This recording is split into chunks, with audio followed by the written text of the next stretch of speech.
adaptability, and excellence in education. Professor Ngwuluka, your insights today will not only illuminate the challenges that have plagued our academic landscape, but will also inspire us to forge paths to reforms and resilience. Your dedication to not just your discipline, but nurturing generations of students is a testament to your unwavering commitment to the ideals of academia. As we listen and reflect on your words, let us embrace the call to action they represent. It is incumbent upon all of us to ensure that the future of Nigerian university system transcends the betrayals of the past, fostering an environment where innovation, research, and ethical scholarship can thrive. In closing, I extend my deepest gratitude to you, Professor Ndidi Ngwuluka, for your remarkable service, over 20 years of service to the University of Jos. And I dare say, the academic community at large. You will recall that Professor Ngwuluka is the immediate past dean of the Faculty of Pharmaceutical Sciences. And let me say that within your short time of leading that faculty, you have left an indelible mark that we will continue to cherish, we'll continue to appreciate, and we'll continue to celebrate. It is with nostalgia that we are here to accept this valedictory lecture and allow you to take your leave, because that is your desire. On a personal note, I recalled when you had occasion to discuss it with me, I was trying to persuade you, but you said to me that it was too late and that you are not even going to tell your senior colleagues and close colleagues in the faculty. They will only be informed after the act must have been done. So you were rather too much in a haste for a revolution. And I know that that revolution will come, and be satisfied that your labor, your sacrifices to humanity, to this university will not go in vain. Even if you feel that we have not appreciated you enough, that the system has not been fair to you, we have not paid you the wages, correct wage, for the services you render. As of today, the wage of a professor cannot take him home or her home. So we know the frustration in the academic system. But we pray, and I'm still going to pray for you, using the authority of the Vice Chancellor, that the heavens will be open and the Lord will reward your labor. In the name of Jesus. May your legacy inspire us to be vigilant, caretakers of our institution, advocates for change, and champions of the transformative power of education. In November last year, I had occasion to speak at your inaugural lecture. You didn't tell me again that very soon we shall be talking about your valedictory. Maybe we will have shifted your inaugural. You wanted the inaugural to come. And then after we did the inaugural, she presented us with a fait accompli. Well, that is fine. The Lord bless you. But I still believe you have so much to offer, and you are definitely going to be engaged in other areas. I want to seize this opportunity to thank every one of you for your time and for listening.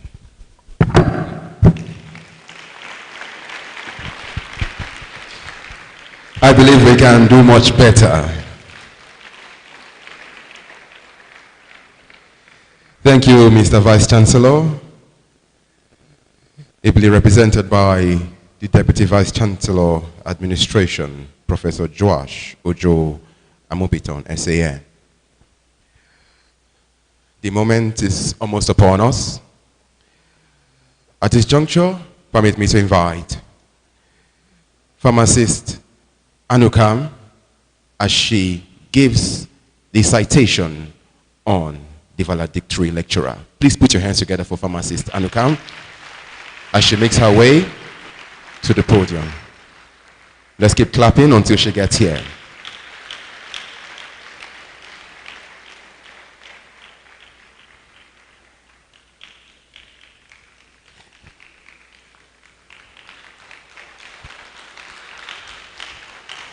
Also invite the valedictorian, Professor Ndidi Ngwuluka, to stand beside her.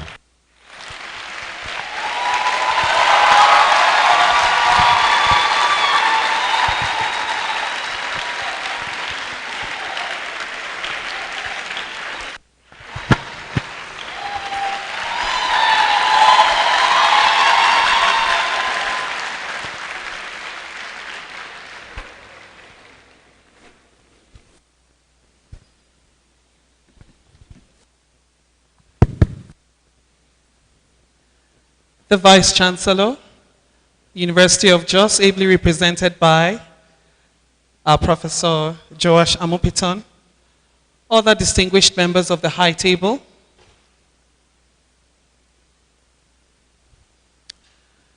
distinguished guests, you are all welcome.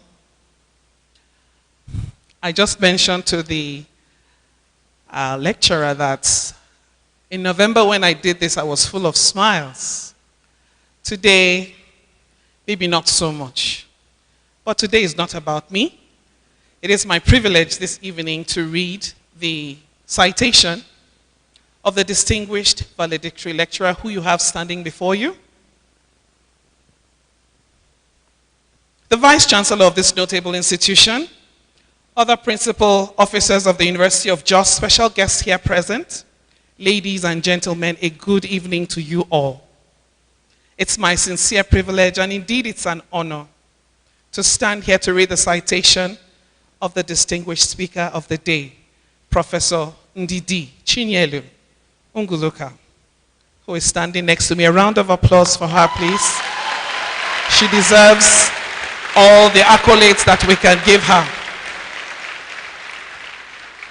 Distinguished ladies and gentlemen, today we gather to bid Professor Ndidi Ngwuluka farewell. She has been an exemplary scholar whose contributions have not only advanced pharmaceutical sciences, but have also paved the way for new sustainable approaches to drug development.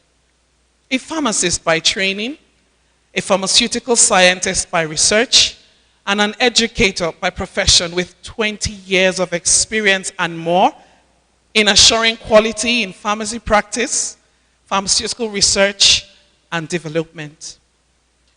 Professor Ngwuluka has dedicated several years to research, education, innovation, and administration. Without fear of contradiction, she has earned the reputation of a distinguished leader, scholar, and pioneer. Her qualifications are quite extensive and impressive. She began her academic journey with a Bachelor of Pharmacy from the University of Nigerian, Nsukka. This was followed by a master's degree in pharmaceutics from the University of Ibadan. She then earned her PhD from the University of Witwatersrand in South Africa, where her innovative research focused on drug absorption through a multi-cross-linked nanocomposite platform. Her expertise is further complemented by a Doctor of Pharmacy degree, a fellowship of the West African Postgraduate College of Pharmacists, and her designation as a certified management consultant. A round of applause for this distinguished individual.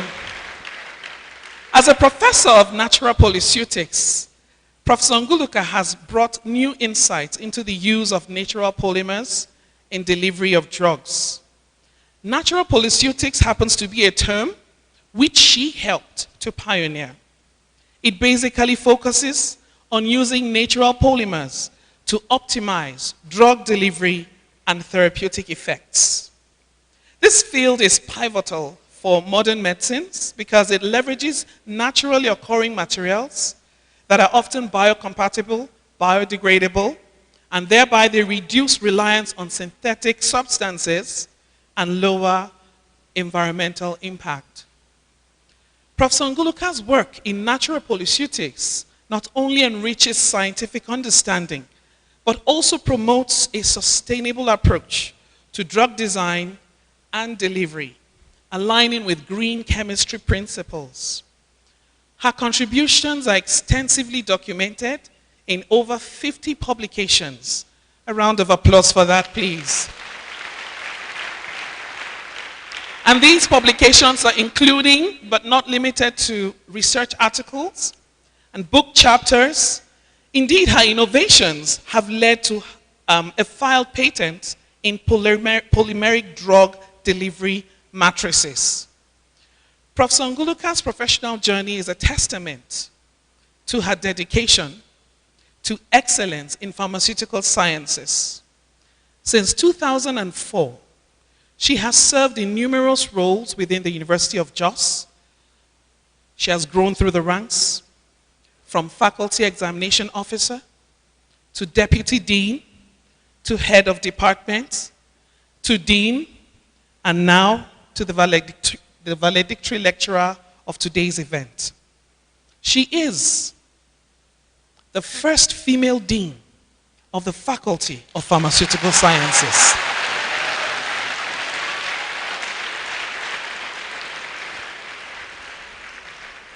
In 20 years at the university, she has made substantial contributions to academia through administration, teaching, research, and the supervision, of both undergraduate and postgraduate students.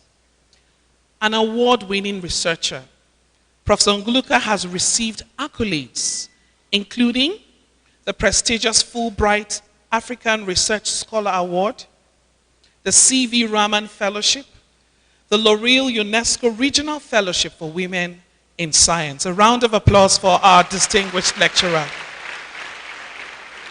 She has also led significant funded projects such as the TETFund National Research Fund and institutional-based research grants, emphasizing her focus on natural polyceutics and pharmaceutical quality.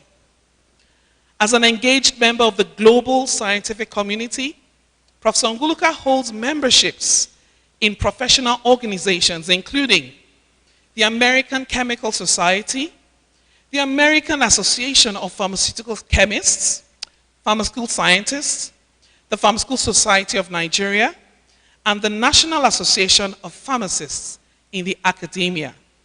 She has participated in and contributed to a wide array of national and international conferences, from conferences in the United States of America to the Pharmaceutical Science World Congress in Melbourne, Australia, where she has been invited to deliver lectures, thus reflecting her global impact and standing.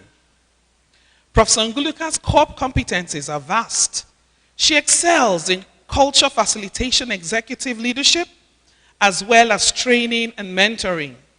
With her adept communication and interpersonal skills, she is well recognized for her ability to bridge diverse perspectives, to promote collaboration, and to solve complex problems. Beyond her professional accomplishments, Professor Ngwuluka is dedicated to promoting women in science, to mentoring future leaders, and empowering youth and excellence. This year, sometime in the month of March, I believe, after serving meritoriously as the Dean of the Faculty of Pharmaceutical Sciences, Professor Ngwuluka announced her voluntary retirement from the University of Jos. It was truly a sad day for us all in the faculty, academics, non-academics, and students alike. Like I said earlier, in November 2004, I stood on this podium to read a citation of this distinguished lecturer. It was her inaugural. Today, it is with a sense of solemnity that I carry out this deed, which is somewhat similar, but of a grossly different texture, in honor of this amazing personality standing beside me today. We at the Faculty of Pharmaceutical Sciences recognize the amazing qualities with which Professor Ngwuluka has impacted our communities and our lives as a whole. Professor Ndidi Ngwuluka, we celebrate you.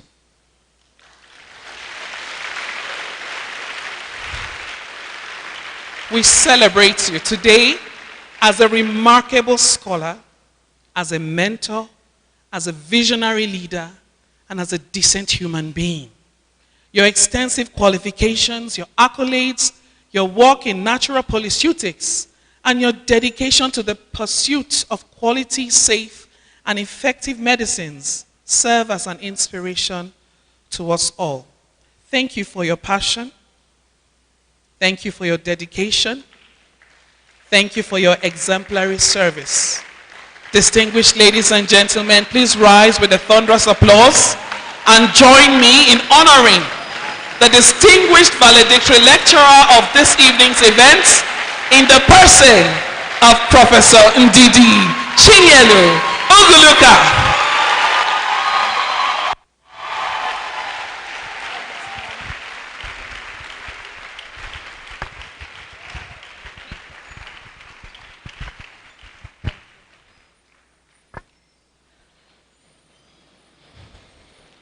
Take absolute control.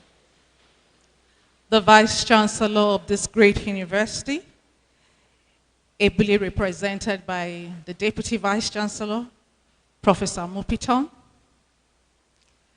the Registrar, the Bossa, the Librarian, Senate members, professors here present, the university community, my own faculty, students, invited guests, good afternoon. Today, I invite you on a journey, one lived by many lecturers, one layered with pain, disillusion, and yet a spark of hope. The title says, "And you, Bitrus, the betrayal of the Nigerian university system." It is a reflection on the Nigerian lecturer reality. This is not just a critic. It is a conversation, a lament, and a call to reflection and action. We came to teach, conduct research, build knowledge. Instead, we found ourselves caged by the very system we believed would elevate us and create an environment for us to thrive. During my undergraduate days, I knew before I left the university that I was called to teach. And then we had some interesting practicals when we synthesized aspirin and paracetamol and formulated dosage products like tablets, suppositories, and creams. And then my undergraduate project also helped me think deeply. And one of the interesting things about it was there was a result I and my supervisor, we were just struggling to explain because it deviated from pattern. But that kind of made me think, okay, I think I know what I want to do. I would like to use research to solve real life problems. And so, in those days and even now, you have very few drug research institutes. And so the university seemed like the only place where teaching and research could coexist. What did we do? So I decided, okay, this is where we will head to. I'm going into academia. In my mind, the university was a safe haven and a launch pad. A place of unhindered expressions, relentless experimentation, fearless exploration, and actualization of dreams. I envisioned labs buzzing with innovation, classrooms alive with intellectual discourse, and our research will leap from lab to the market. And so from the south to the north, I came for my dream job. Or so I thought. Little did I know that the system will test my academic abilities. And it will also test my faith in the institution of higher learning. Lecturers walk through the gates of the Nigerian university with them dreams of intellectual freedom, academic growth, and fulfillment of nurturing young minds. We imagine that we'll have vibrant classrooms. We will be able to share knowledge, create knowledge. Alas, we find ourselves with poorly equipped classrooms, inadequate facilities for research. And then the lecturers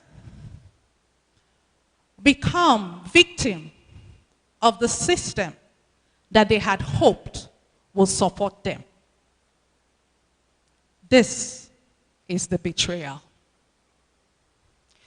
Lecturers come ready to shape minds, and we come ready to do research, to be able to solve social problems. But alas, we find the system draining our passion and our energy. This is the story of Bitrus. Bitrus was supposed to uplift us, but instead, he betrayed those who believed in his promise. This betrayal we must confront, assess, and overcome. So who is Bitrus? Bitrus is not that one person. Bitrus is not that one thing. Bitrus is the Nigerian university system. Bitrus is the multifaceted forces that make and compromise our academic institutions. The universities are supposed to be beacons of knowledge and innovation. But what do we find? We find the universities becoming politicized, rigid, and transactional. We trusted the university to uphold academic integrity, growth.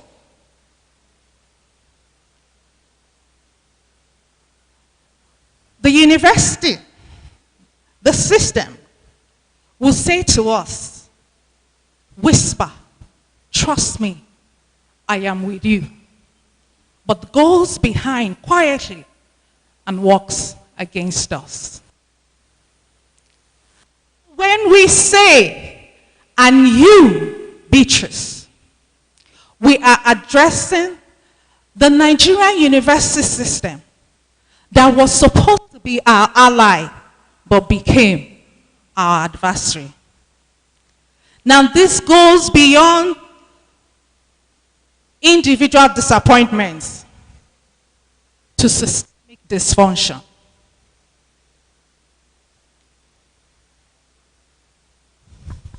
The harsh reality hit like cold shower.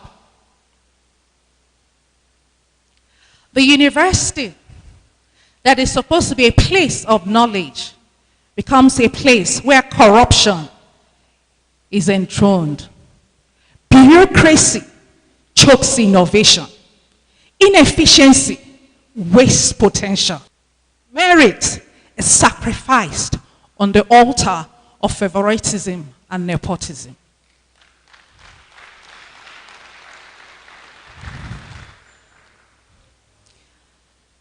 Permit me to walk you through specific manifestations of this betrayal. Because when we name our demons, then we can begin to exorcise them.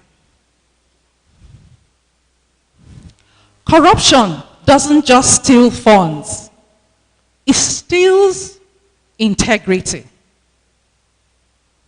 We have a situation where funds are misappropriated, funds that should be used for research, for infrastructure, and educational support. Corruption doesn't just steal money, it steals trust, hope, and the foundation on which academic excellence could rest. Bureaucracy is the layered, unnecessary, obstructive official procedures that hinder progress and decision making.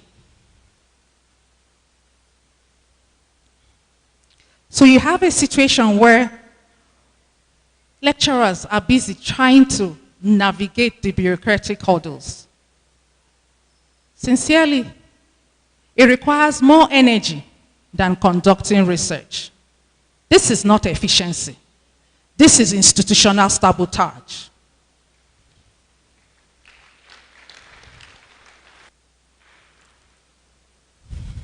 And then we have the case of underfunding. The facilities are not enough. The facilities are inadequate. We don't have equipment for research. The lecturers have to make do with less. Yes, thanks to the effort of ASU, TED Fund was established. But this is still inadequate. Is it going to be even more challenging now that new universities are established and a third of TED Fund goes for NEL Fund? Inefficiency and operation of the university wastes precious time and potential. Slow response time, what should take weeks, what should take days will take weeks. What should take weeks will take months. It's about inconveniencing people. It's about destroying productivity.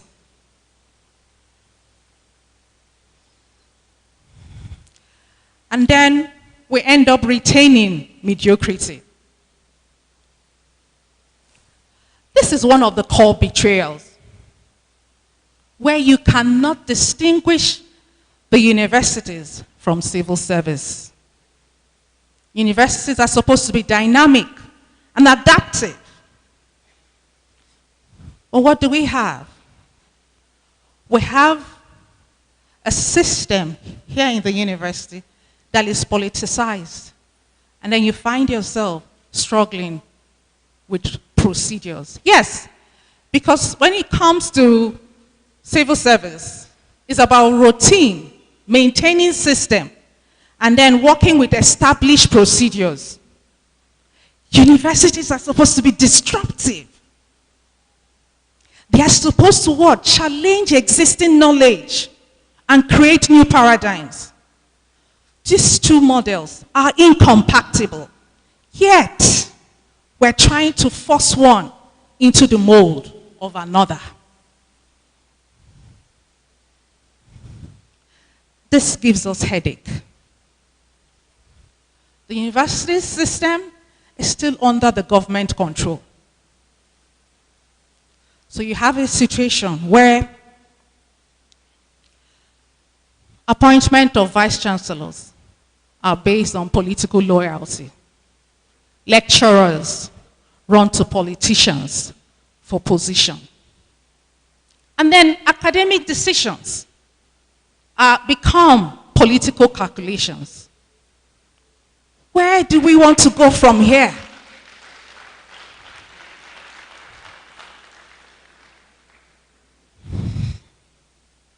Two former ASU presidents once decried the recruitment system in the university.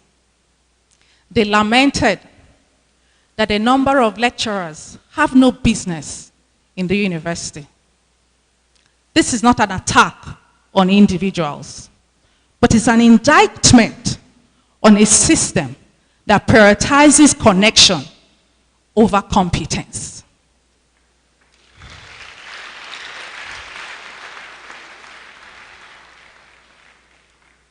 When we don't have freedom, how are we expected to answer uncomfortable questions? How are we expected to challenge power? How are we expected to be engines of change? The government still has control over the university, despite the University Autonomy Act.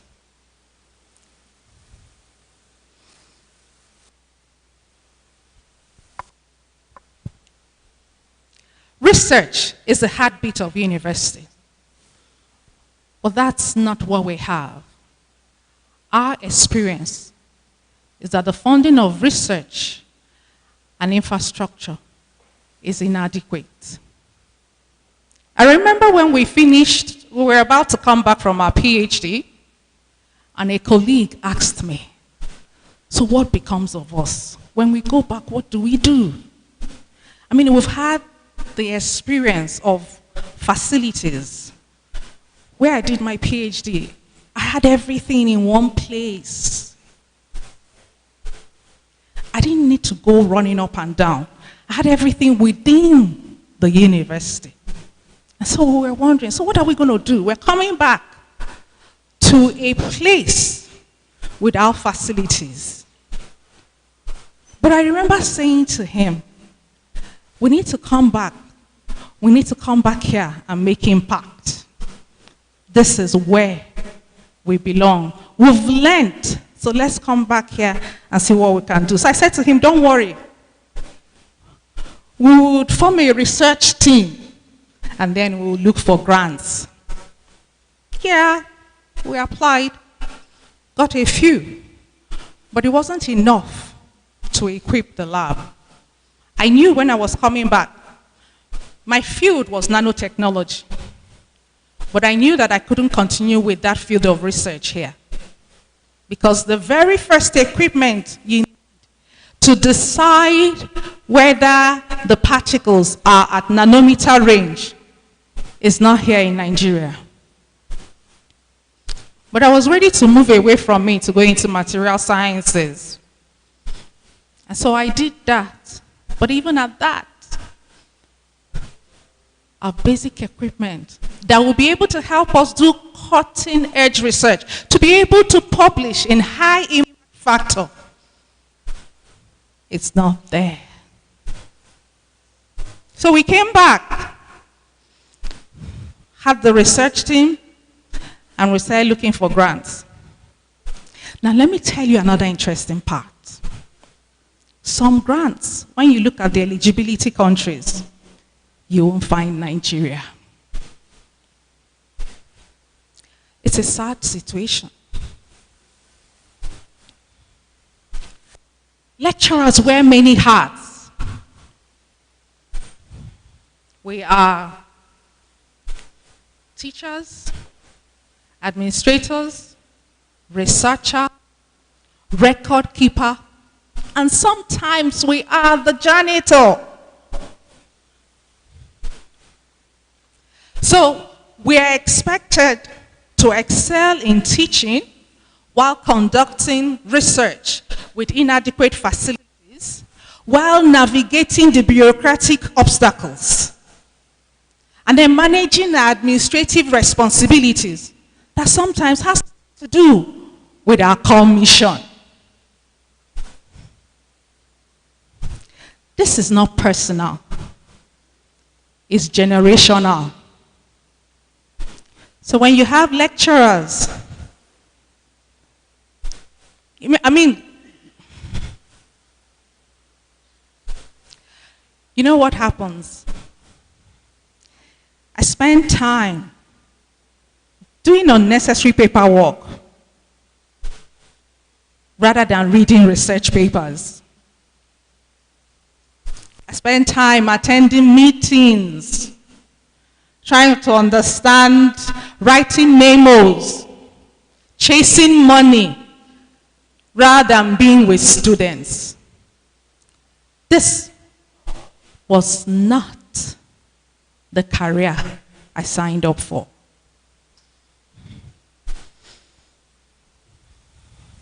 So professional development. It's not a privilege, it's a necessity. We need to be able to advance. We need to attend international conferences. We need to be able to have scholarly exchanges.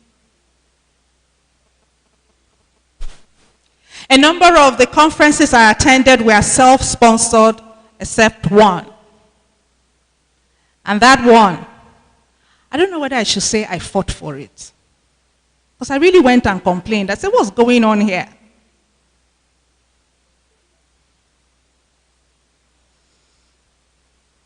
And you know, some of us cannot continue to self-sponsor ourselves. Why? The exchange rate is not exchanging in our favor.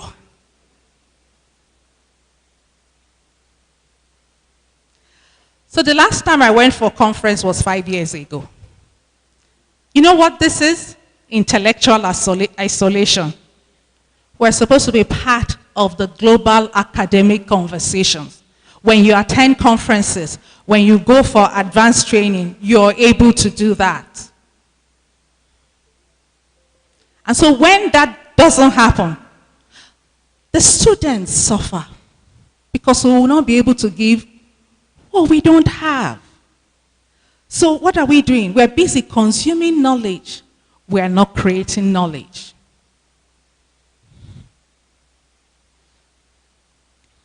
This system is not wired for critical thinking and innovation. We have emphasis over, there's emphasis over examination rather than understanding, memorization over analysis. What does that produce?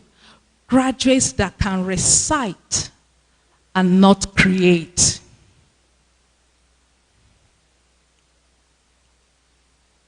But when the society suffers, because without critical thinking, how do you think you want us to solve our problems? If the people we want to put out there are not able to do that. We're not encouraging them to ask questions. Because what we have is a system that rewards conformity over creativity, punishes questioning over compliance.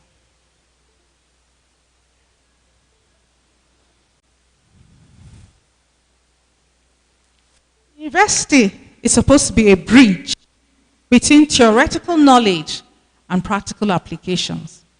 Yet, the system isolates itself from the industry. And when that happens, the industry will not have access to talent and innovation. And we will not be able to solve the problems because industries have problems. It's the problem that we're supposed to solve. Instead, what's happening? We're doing academic exercise, not being able to solve the problems that really need to be solved.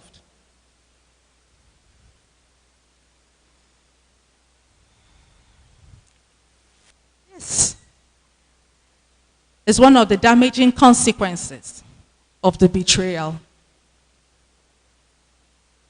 The university is now seen as a center of corruption rather than excellence. The certificates are that of endurance rather than competence.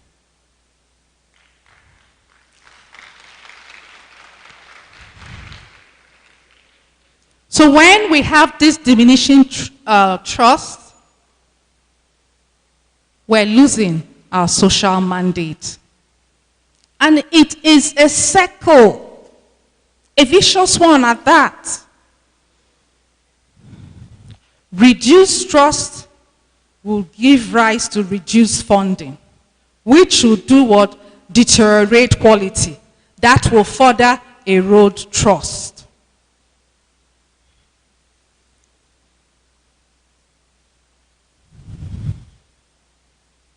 This is not a case for us to say, oh, let's work on rebuilding our image. We also need to transform how we operate and what we deliver. Unionism is a mixed bag. Unions were born out of necessity and really for a good cause. They were born to fight the poor working conditions, poor funding, and government neglect. And this is good.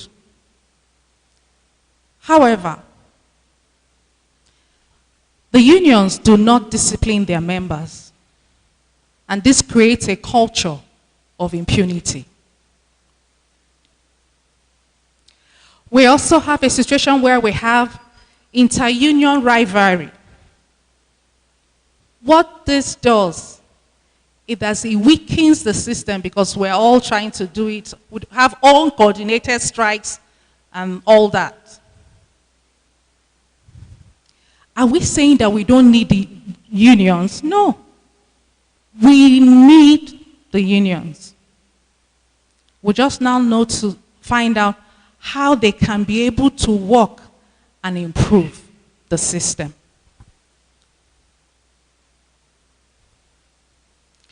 What's the effect of the system on passionate lecturers? We lose our sense of purpose. We become strike-hardened survivalists. We find ourselves swimming in the ocean of mediocrity, politics, and disillusionment. And the spark that brought us into the university fades.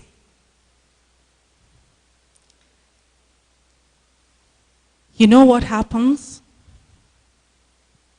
It will affect every other person.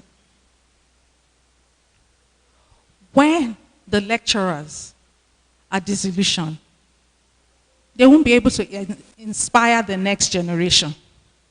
When researchers abandon their work, knowledge gaps remain unfilled. And when the teacher loses hope, the students inherit despair. This is our reality. This is the betrayal. But it doesn't have to be our future. You know, I've spent time now trying to point at systemic failures. We've talked about underfunding, bureaucracy, inefficiency. But we need to confront the uncomfortable truth. We, the lecturers, play a role in this decay. We are part of the corruption. when we take bribes for grades, sexually harass students and younger colleagues. We have poor work ethics. We victimize students. So we end up terrorizing the students to the point that they can't ask questions. They choose to just give us the answers that they perceive we want. And they are afraid. Some time back, I spoke to a postgraduate student. He came to.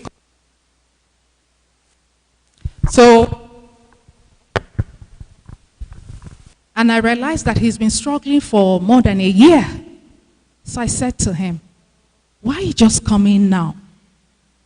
He said he was afraid because he remembered his friend had a bad encounter in another university when he complained about his supervisor and all the lecturers ganged up against him.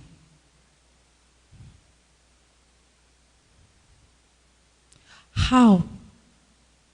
And you know what we don't understand, that tomorrow we are all complaining about the society. Well, we all play a role in this. We're inefficient. We resist innovation. We want to maintain status quo. And we shield our members.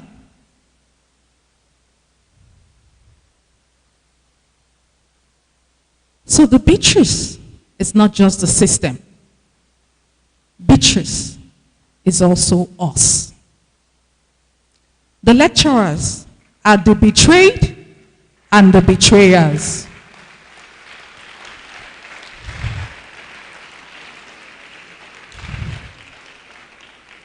And until we look in the mirror and confront our role in this decay, real transformation will remain impossible.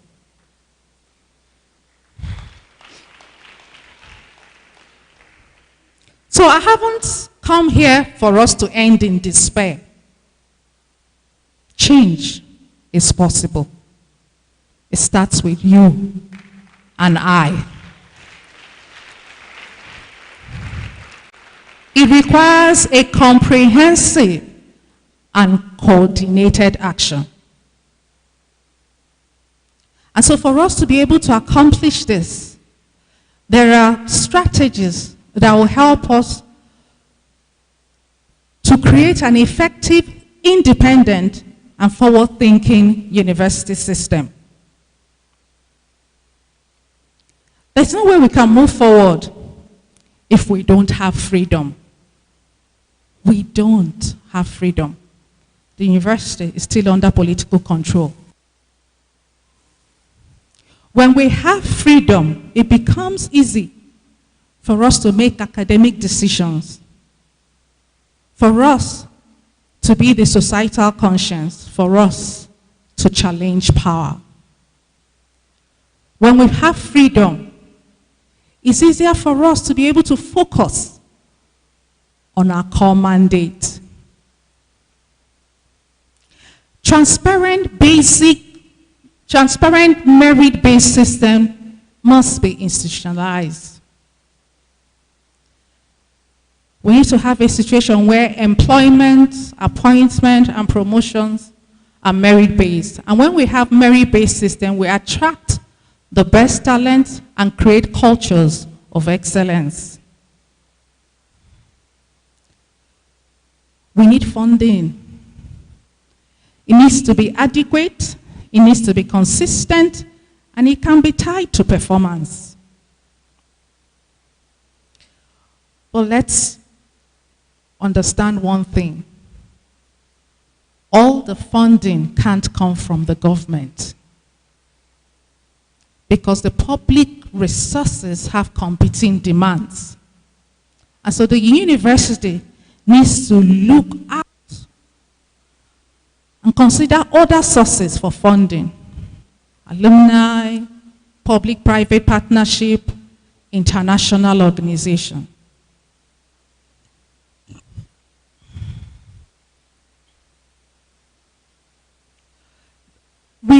to encourage critical thinking in the university.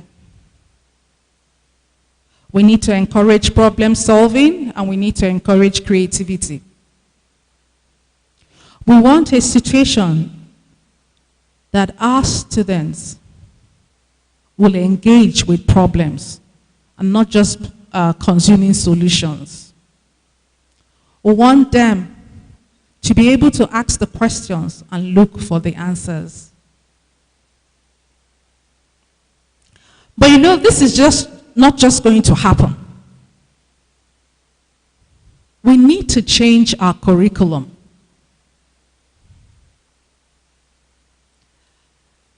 And then we need to transform classroom experience.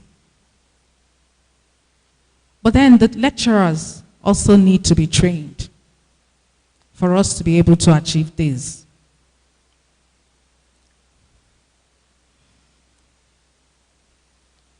Remember, we said that the university is supposed to be a bridge between theoretical knowledge and practical application.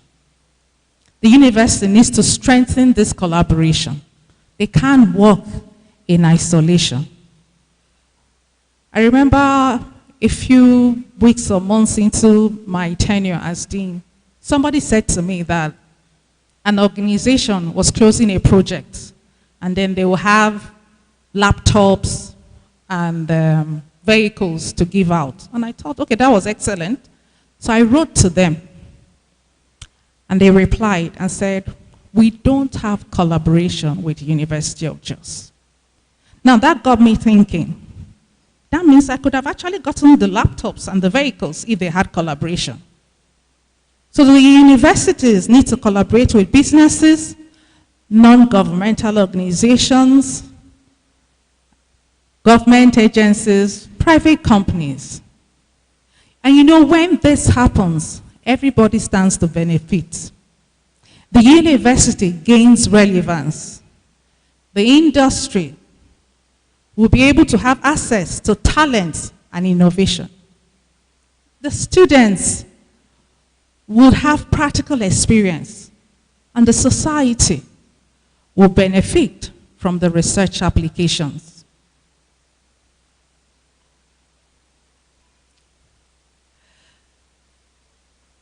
The lecturers need to have professional development. The university needs to understand that through these professional development opportunities, they stay connected to the global academic community. So this is not optional. It's essential. And it helps the students too. Because when these lecturers come back, they will talk based on their experience, based on cutting-edge research,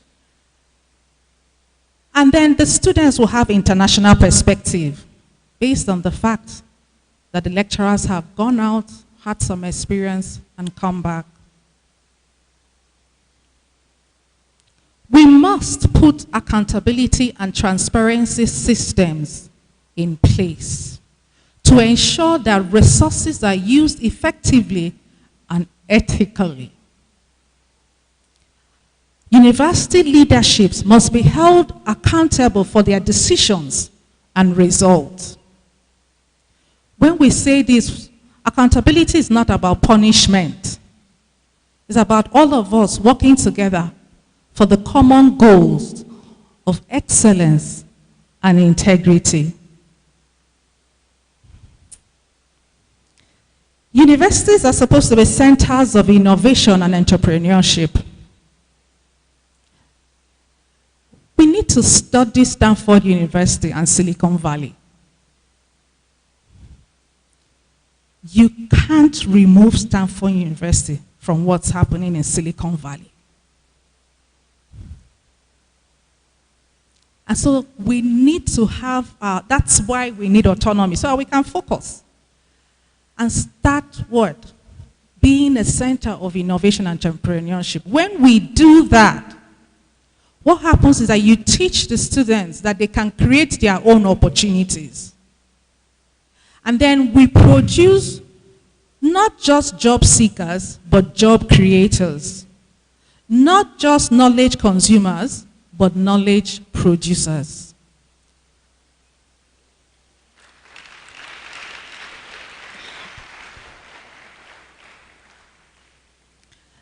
Netherlands is very good with PPP, public-private partnership. They have over 600 public-private partnership. After my PhD, I wanted to do postdoc in Netherlands, and I wanted to get into one of the partnership. It was called TI Pharma then, and they had the industry, the government, the universities.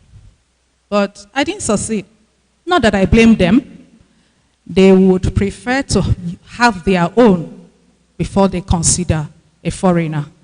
But we need to study that and see how we can have that here.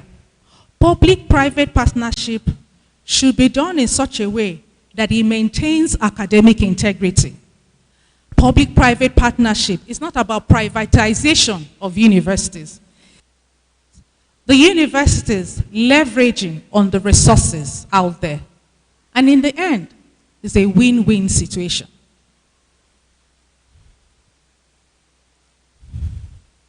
All the unions need to come together. Let's stop competing for influence. When we come together, then we can, and we are negotiating with the government, we're making joint demands, and we're having a cohesive front. The unions also need to put accountability in place so that they will not be seen to be shielding inefficiency or misconduct.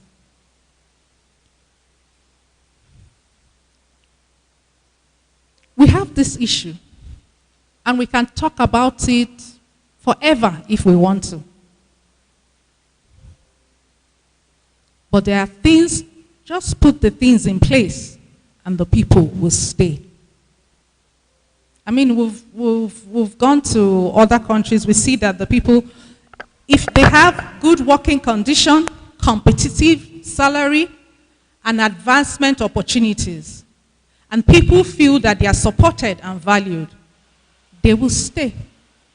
We just need to address these issues, and then we won't have problem with brain drain.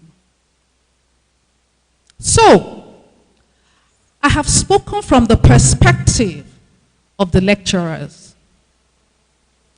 But you know what? Various categories of people have the role they have played and are still playing in this decay. The government, university administrators, lecturers, non-academic staff, the students, and the public sector. So you have a situation where the lecturers are the betrayed and the betrayals. The non-academic staff are the betrayed and the betrayers. The students are the betrayed and the betrayers. What about parents? I'll tell you how you have a rule here. When you pay for your child to gain admission, and when you pay for your child to pass exam.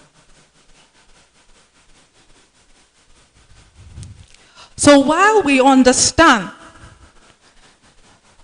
that the manifestations that I have discussed here will not change overnight, but we know that is achievable. Change is possible, but it requires commitment, leadership, collaboration from all stakeholders. The government, university administrators, lecturers, non-academic staff, students, and the private sector. First, we need to work at changing policies, invest financially into the system, and change our culture. And it's important for us not to accept the current situation and say that it's inevitable. Excellence is possible. But we must demand it, work for it, and refuse to settle for less. So I call us to reflect. What if the university system gave as much as it took? What if the lecturers could thrive and not just survive? What if our classrooms became think tanks and our labs become engines of change? The betrayal of Bitrus can end, but only if we together demand and build something better.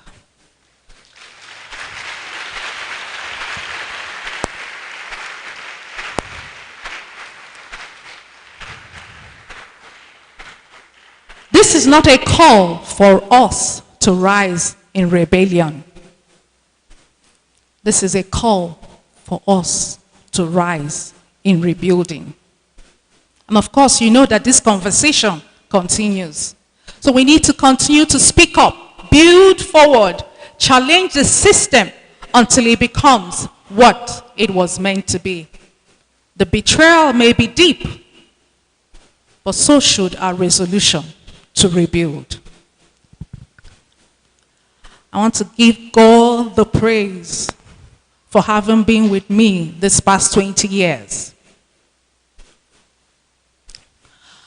And I want to thank the management of University of Jos. Yes, I understand the work is challenging, but we expect you to do more. And I want to thank you for giving me this opportunity to present this. To the university community, the reason the system has not collapsed completely is because a number of us are still busy making efforts to keep it going. So I say kudos to you.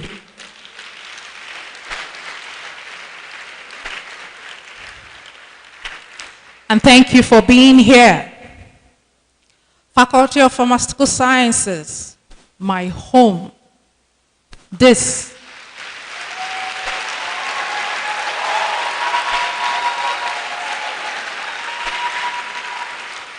I want to thank the staff, how we have worked hard, and we are still working hard.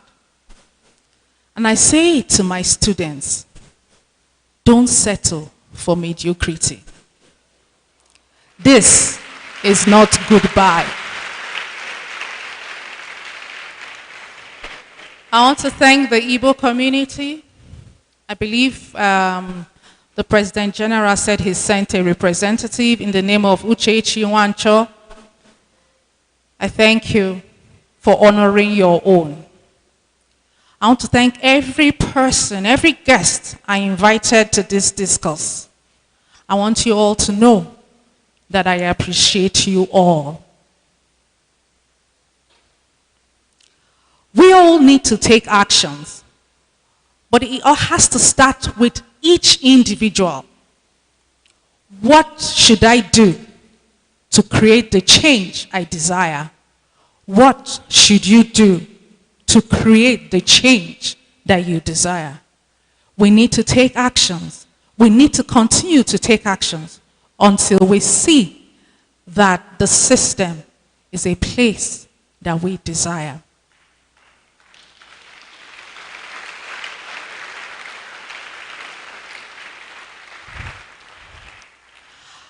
As I walk in the light, I'm hopeful that the light will flood backwards, so that those that I leave behind will not grope in darkness, but that they shall find clarity, courage, and the system of their dreams. Thank you very much.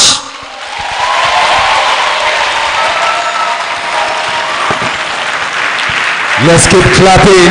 Let's keep clapping for Professor Ndidi Ngwuluka.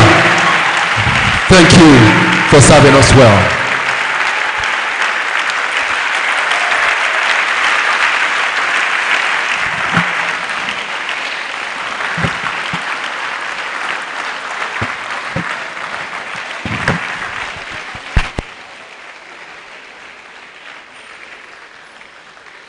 It is important to give honor to whom honor is due.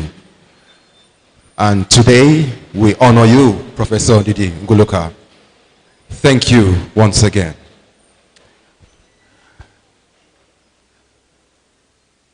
At this juncture, may I invite the Vice Chancellor of the University of Jos, Professor Tanko Ishaya, ably represented by the Deputy Vice Chancellor, Administration, Professor Joash Ojo Amopiton, SAN, to present a gift to the guest, to the valedictorian. Please put your hands together for him as he makes his way. And I also invite, please let's keep clapping as he makes his way.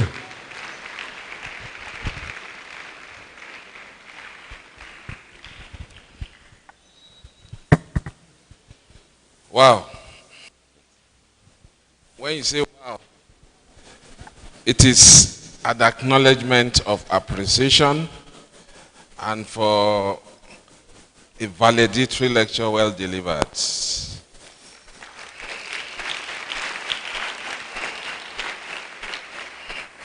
As a university, we have doubts about your academic fecundity.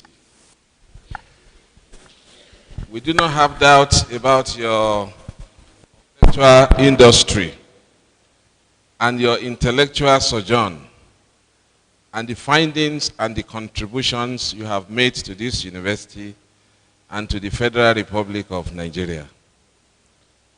Has she done justice to her lecture? Is the Bitrus now revealed? Is the Bitrus now seen? Are you not the Bitrus?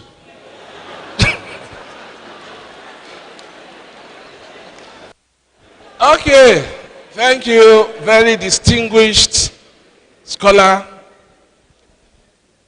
We appreciate you for requesting. It's not every professor that is living or retiring that has delivered a valedictory lecture.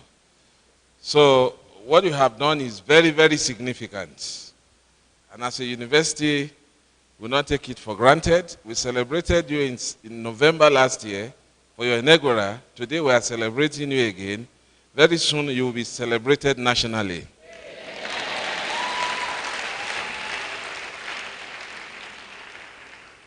A valedictory lecture is an occasion to speak to authority, to speak to people you cannot ordinarily speak to.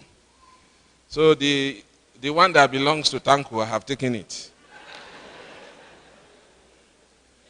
The one that belongs to me, I have taken it.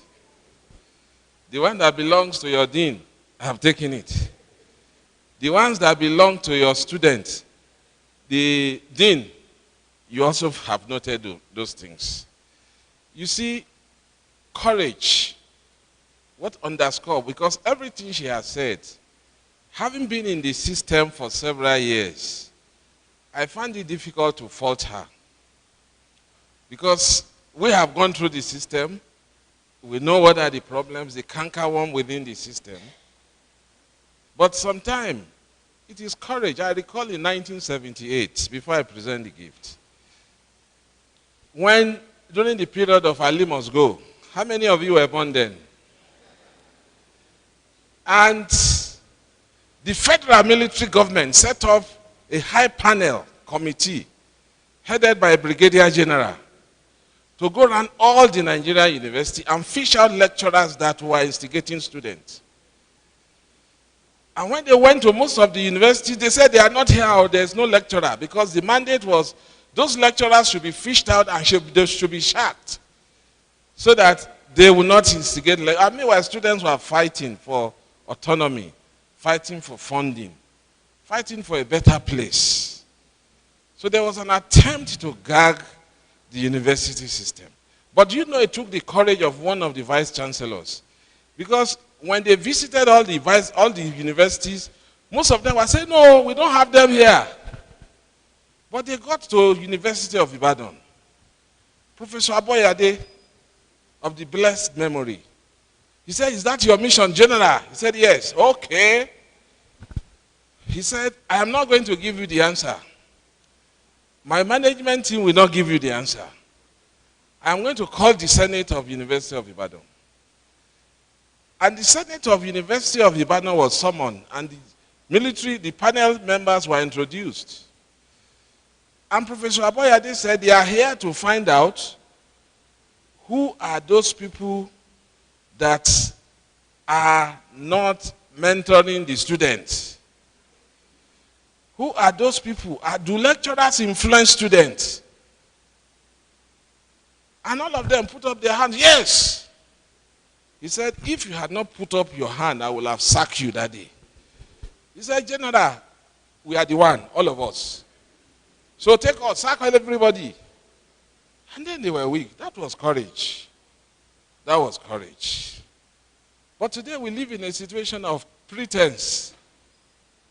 All these things are still prevalent, but remedial measures have been taken. So most of the suggestions you have identified, you also have a role to still play, even as you leave the system. Continue to speak. I read yesterday a professor from Ife to retiring. He was also saying almost the same thing you have said. So it's a truism. What we have in Nigerian university system, we all pretend as if we are teaching students. And students too pretend as if they are learning. They are not learning anything. They are tweeting. They're in the classroom, they are tweeting, they are doing another thing, but it's the pretense theory. So that is why you are the Bitrus. We are all the Bitrus.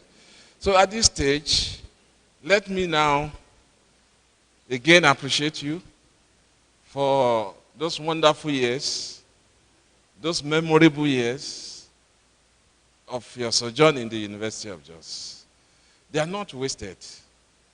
You may think you have not achieved much, but you have achieved so much.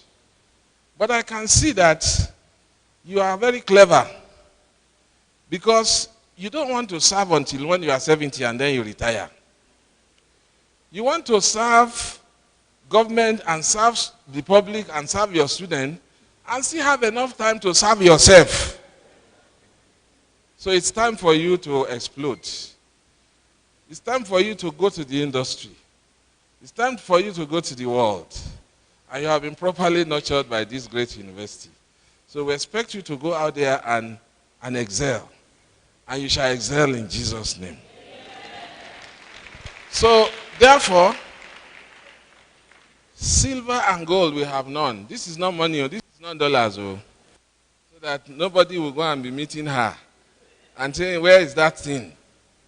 It normally causes problem.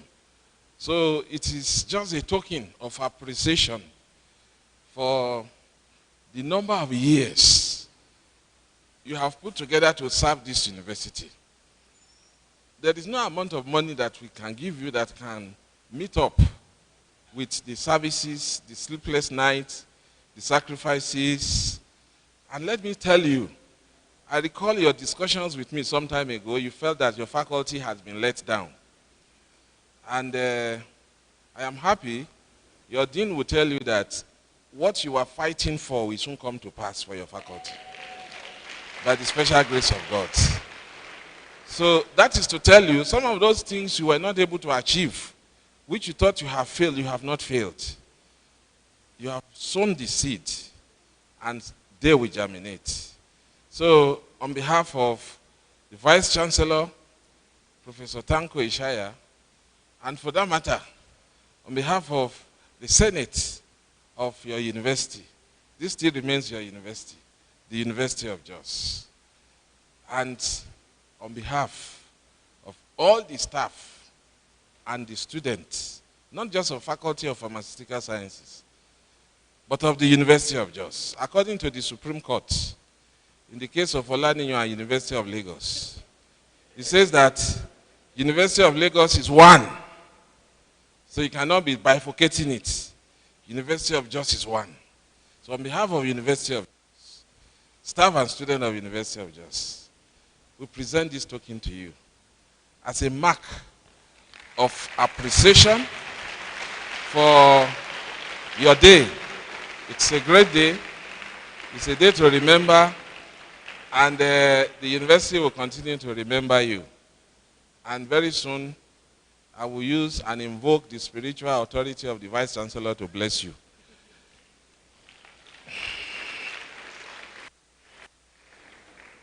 This one is also, let me take it higher. On behalf of the Council of the University of Jos, you are not just appreciated and recognized by the senators, but your report of your academic odyssey has also gone to Council, your employer. Do I say your former employer? We present this token to you of appreciation, just to let you know that those sleepless nights, they didn't go in vain. So we are grateful to you, and God will continue to keep you. God will continue to bless you. And finally, please find this as a token of our appreciation. This is a merit award presented Professor Ngwuluka on your delivery of the University of Jos valedictory lecture. The title is there, so find a place in your heart to put this plaque, and find a place in your home to display this, so that when you are stressed up, you get back home, you see it, it should give you some comfort, and you should smile at it. That your labor of love is not in vain. Now, finally, the Lord will bless you. I'm not done with you. The Lord, I'm not yet done with you. I now want to give you the blessing of University of Jos. And this is very spiritual. I learned this when we visited Pastor Eneche as a management team. And we were going there with the hope that the man of God was going to bless the University of Jos and pray for us and pray for management. But he turned it the other way and said, oh, I've never had this privilege of having Vice Chancellor, the DVCs, Bossa, all of you here. So this is University of Jos. Before we knew it, he took us to the altar. We thought we were going to be prayed for. He said, no, pray for me. I have long desired the blessing of my university, and it has not come. So the blessing from the Vice Chancellor, who I stand for today, is that the Lord bless you and keep you. The Lord make his face to shine upon you. And the Lord will be gracious to you. And the Lord turn his face towards you and give you peace all the days of your life. It is well with you. Congratulations. Do we have friends and family members of Professor Ndidi Ngwuluka here? Please, Professor Ndidi, please don't leave yet, please.